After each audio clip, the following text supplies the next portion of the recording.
Well, I guess we're prepared for this. I think it was pretty naive to think we wouldn't be affected by it. But yeah, there's obviously concern and anxieties from the group. But as Henry just alluded to, we've had to live under pretty strict protocols once we've arrived.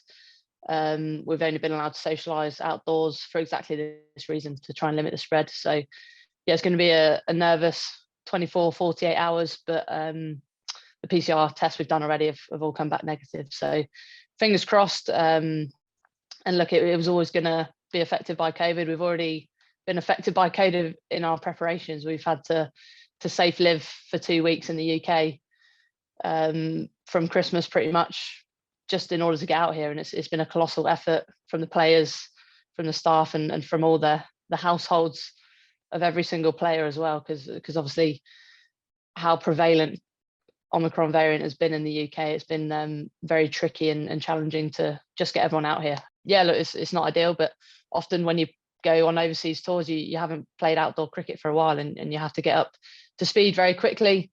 And I guess the T20s being first potentially might help us. I think it's one of our strongest formats, one we've been very successful in. So, and hopefully it's a format that we can go out and just try and express ourselves and just enjoy playing cricket and put the rest of the stuff. Yeah, well, it's quite hard to plan at the moment. The schedule obviously only changed a couple of weeks ago, and it is intense. There's no point trying to hide behind that.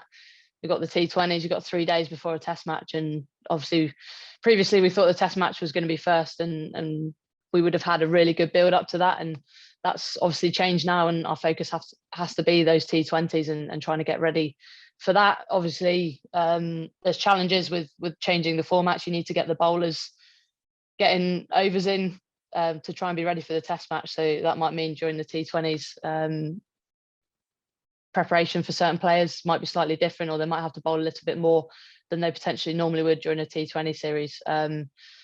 But look, it's an Ashes series and a World Cup. As captain, I want my best team as much as possible, but being realistic with certain players, we might have to fiddle it a little bit and look at potentially where they might be able to get a little bit of breathing space and where they're at with their body. But look, we've planned a little bit, but not too much. We have to be flexible with what's going on at the moment, and we'll try to get the best team that we possibly can, and the team that we think will be successful and give us the best chance going into that. But you're right, the schedule is very intense, but we've also prepared for that. And I think a lot of the rotation in the summer was to try and create a squad where players have experience, and if they are needed, whether it's injury or we feel like someone needs a game off, that those players can come in. So yeah, we've had a little bit of planning for this sort of scenario, but yeah, we're hopeful that we can have the best side as much as we possibly can.